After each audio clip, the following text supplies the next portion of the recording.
Bom dia, bom dia, bom dia, meus amores do sétimo ano. Vamos lá, vamos continuar falando sobre os elementos da linguagem visual. Vamos voltar lá para a página 9. Vamos fazer uma pequena recapitulação, recapitular da página 9. E aí seguiremos adiante com outros elementos, ok? Bom, nós vamos falar ali sobre a linha, ó, no segundo parágrafo. A linha diagonal serve para dividir a imagem em dois blocos ali naquela imagem anterior que a gente falou, né? Na imagem dos carros. Aí tem a parte inferior, tem a parte superior. E aí tem os elementos que compõem a pintura, certo?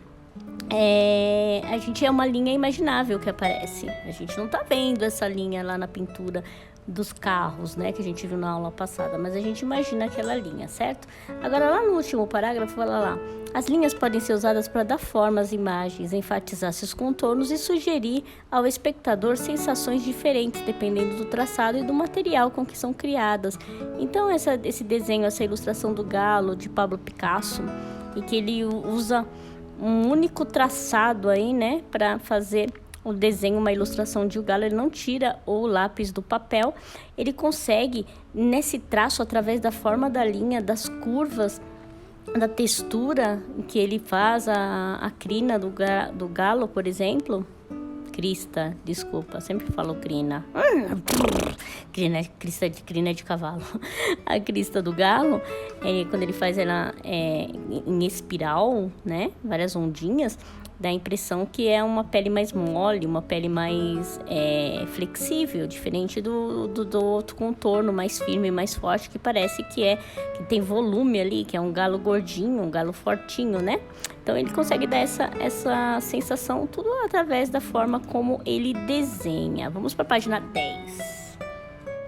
Página 10, as cores. Então, nós falamos das linhas, vamos falar das cores, tá? Dependendo de como são combinadas entre si, podem criar efeitos diversos em uma obra. Uma pintura monocromática, por exemplo, causa ao espectador uma sensação diferente que uma pintura composta por cores contrastantes.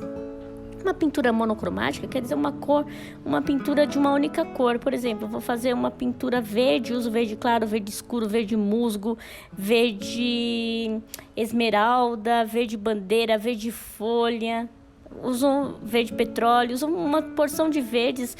E é bem diferente de uma pintura que usa de uma diversidade enorme de cores, como essa, por exemplo, que aparece na página 10. Né? Ali está escrito na legenda bicicleta de 2006. Bicicleta é uma manobra, não é uma manobra, é uma jogada, né? É uma jogada do futebol que consiste em um jogador ficar apoiado com um dos pés no chão e ele dá quase que um rodopio no ar, chutando a bola, e parece que ele está numa bicicleta. Estão vendo aí a cor, o que o artista faz para dar essa impressão que ele está dando um rodopio no ar? Prestem atenção, depois a gente vai falar isso na aula. Que efeito que ele dá aí com a tinta para dar a impressão de movimento nesta pintura em específico. Olhem e depois a gente vai falar disso. Acho que já tá bom de olhar. Qualquer coisa vocês olhem mais no livro, tá bom? Página 10, tá? Vamos passar para 11? Página 11, a textura. Nas artes visuais pode ser textura nas artes visuais pode ser uma sensação visual ou tátil. Pode ser uma sensação que te cause sensação que tem uma textura lá, ou pode ser tátil, você pode tocar, né? Dependendo. Ou seja, ela pode ser criada por meio do desenho ou da pintura, sendo uma representação de textura em uma obra bidimensional. Ou pode ser tridimensional, composta pelos próprios objetos integrantes da obra. Então, a gente vê aí na página 11, acima, tem um trabalho de uma pintura em guache que chama a Lebre Jovem. Lebre é um tipo de um coelho maiorzinho, um coelho maior. De 1502, olha o ano dessa pintura, 2 anos depois que o Brasil foi descoberto, de Albrecht Dürer. Aquarela e guache sobre papel. Observe como as cores e os traços foram usados para criar a textura dos pelos da lebre. Olha, parece que é peludinha mesmo. A gente quase consegue sentir que ela é fofinha, né? Olhando só com o nosso olhar. A maneira que o artista, ele pincela, a maneira que ele faz esses traços, né? esses traços de várias formas, em várias direções. Ele coloca um brilho ali em algumas partes da pelagem para parecer que tá batendo uma luz. Parece que dá uma sensação pra gente de volume, de que essa lebre é tridimensional, mas ela não é um trabalho bidimensional. Ela foi feita num papel, certo? Mas ela dá toda a impressão pra gente que ela é tridimensional, que é mesmo uma pelugem lá. Agora embaixo tem a onça pintada de letra catunda, acrílica sobre cobertor. Ela pintou sobre um cobertor. Sim, gente. Existem diversas, infinitas maneiras de usar de fazer sua pintura sobre diversos suportes, diversas plataformas. Então tem tela, tem madeira, tem gesso e nesse caso cobertor. Ela pintou sobre um cobertor. Observe como nesta obra a artista interferiu com traços e tinta na própria textura do cobertor, criando diferentes texturas para a representação do corpo da onça e para o fundo da imagem. Então, se vocês olharem o cobertor, ela dá pinceladas que parecem que é um gramado, que parece que é a vegetação onde a onça está, e também consegue fazer, através da pincelada também, com que pareça que essa onça seja peludinha, tenha pelúcia, tenha a textura da pelúcia da pele da onça. Isso é textura, tá? Vamos lá para a página 12. Vamos lá, galera. Agora nós vamos falar de um grande astro, de 2 astros da pintura, né? E do desenho, que é a luz e a sombra. A luz e a sombra mudam totalmente a cara do nosso desenho, né? Então, a utilização da luz e da sombra. Existem diversas técnicas que podem ser utilizadas para criar a ilusão de volume em obras bidimensionais. Geralmente envolve o contraste entre luz e sombras. Nós já falamos isso na atividade da Mona Lisa, né? Uma dessas técnicas bastante utilizadas foi no Renascimento, que era chiaroscuro, que é claro escuro em italiano, chiaroscuro. Olha essa obra que vocês estão vendo aí na imagem. É a obra A Conversão de São Paulo, de Caravaggio. É um óleo sobre tela, é uma pintura com tinta, uma tinta chamada óleo. Observe como as figuras retratadas na pintura não são contornadas, não tem contorno, não tem linha, mas a gente consegue perceber a forma do cavalo, porque ali no dorso dele, nas costas dele, o artista, o Caravaggio, ele faz uma coloração mais escura e vai clareando para dar o volume da barriga e escurece novamente lá embaixo, próximo da perna, da coxa, tudo sem linha, toda a pintura feita apenas com contraste de luz e sombra, do claro e escuro, ou do degradê de cores, tá? Cada artista pode escolher realçar ou amenizar os elementos formais da linguagem visual em suas obras. É dessa combinação de elementos formais que são compostas as obras de arte visual. Por exemplo, o Caravaggio, ele é bem conhecido por fazer esse contraste forte do escuro e do claro. Olha a perna do soldado ali no chão, a perna esquerda que está próxima da perna do cavalo, essa perna esquerda, como ela está escura, de repente a luz bate ali na coxa e no joelho, fica claro, o braço tem um contraste bem forte entre o escuro e o claro. Ele é bem assim, firme, ele é bem pontual em mostrar esses contrastes de cores. Vamos pôr na página 14 agora. Já na página 14, meus amores, a gente vai falar da perspectiva, a utilização da perspectiva. Vocês já ouviram falar?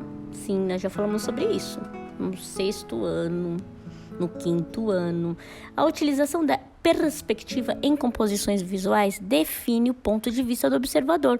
Ou seja, quando observamos uma pintura de paisagem feita com técnica da perspectiva, estamos olhando a paisagem de um ponto de vista definido pelo artista, ok? Então, a gente está olhando essa pintura aí da página 14, que é a Avenida Paulista, parece que a gente está onde? Observando. A gente está olhando como se a gente fosse o pintor ali, na posição que ele estava pintando, na perspectiva dele, no mesmo ponto que ele estava observando essa paisagem, é o ponto que nós estamos observando, como se nós estivéssemos no lugar dele, certo? Então, vamos lá. Algo parecido acontece quando observamos uma fotografia. Observamos a paisagem do ponto de vista do fotógrafo, como se estivéssemos no mesmo lugar que ele, em que ele fez a foto. Desde a invenção da fotografia no século XIX, artistas que trabalham com essa linguagem exploram o uso da perspectiva. Às vezes o fotógrafo escolhe um ângulo que modifica totalmente a imagem e a percepção que temos daquela paisagem. Às vezes o fotógrafo escolhe uma posição para tirar foto que a gente nunca se colocou naquela posição para ver uma paisagem e muda toda a percepção que a gente tem daquela imagem. Por exemplo, a gente sempre vê uma árvore quando a gente está passando na calçada, olhando ela de frente, né? Por exemplo, se o fotógrafo deitar no chão e tirar a foto deitado no chão, na base da árvore, de cima para baixo, a gente vai ver essa árvore de outra maneira e vai mudar toda a nossa perspectiva daquela árvore, né? Toda a nossa percepção. Muito bem. Então a gente está vendo aí uma pintura do Rafael Rezaf, que ele mistura pintura, a linguagem da pintura e da fotografia. Com base em fotografias, ele fotografa, depois ele pinta quadros de grandes centros urbanos, quadros de cidades, e experimenta diversas possibilidades de utilização de perspectiva. Eu imagino que ele tivesse tirado essa foto e depois pintou de cima de um terraço de um prédio.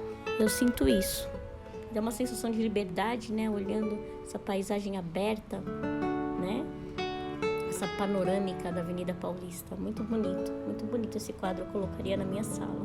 Muito gostoso de ficar observando os carros ali passando, os faróis, né?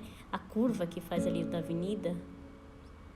Muito bonito. Se vocês tiverem oportunidade de irem no Sesc Paulista, lá tem um terraço. Vocês subirem no terraço, vocês conseguem ver a Avenida Paulista inteirinha e grande parte do centro da cidade de São Paulo. É um prédio bem alto, é gratuito vocês entrarem lá e tem várias exposições, é bem gostoso. Quem sabe quando acabar essa pandemia, né? Se Deus quiser, nós iremos visitar este prédio, fazer uma visita em alguma exposição e depois subirmos até o terraço para a gente poder ter uma visão da perspectiva da Avenida Paulista através de um prédio bem alto, com a visão de um prédio bem alto. Coloquem na página 15, amores. Vamos lá, vamos finalizar a página 15, aí vocês veem, certo? Uma imagem da Sala São Paulo, certo? É uma óleo sobre tela, parece muito uma fotografia, não é? Mas é uma pintura, essa pintura é incrível.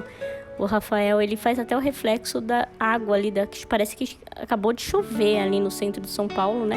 Olha o reflexo do prédio no chão, na água, que incrível. Muito bem feito, muito bem elaborado, muito bem composto esse trabalho dele. Então, número 1, o artista utilizou a perspectiva para representar em uma obra uma avenida e em outra obra um edifício, né, que é esse edifício da Sala São Paulo, onde acontecem espetáculos de orquestras ou espetáculos musicais, geralmente sinfônicos, tá? De orquestras. De que modos essa técnica foi aproveitada em cada quadro para retratar esses elementos? Muito bem. Então, vocês vão explicar de que modo que ele usa a perspectiva, em que posição parece que ele está retratando cada um dos quadros. Como que ele utiliza essa perspectiva? Em que posição vocês acham que ele se encontrava para poder retratar esses dois quadros, o quadro anterior da Avenida Paulista e esse quadro da Sala São Paulo, do prédio da Sala São Paulo. Número 2. Levando em consideração a utilização da perspectiva, qual é o ponto de vista do observador definido pelo artista em cada obra? Vocês vão falar onde ele estava. Em cada obra. Em que ponto ele estava observando. Certo? Na Avenida Paulista, ele estava no chão, na calçada? Estava numa janela? Estava num terraço? Estava numa varanda? Vocês vão definir. E aí? Na Sala São Paulo, onde ele estava? Onde o artista estava observando? Bom, por hoje é só, amiguinhos. Até a próxima aula, 7º. Um grande beijo para vocês.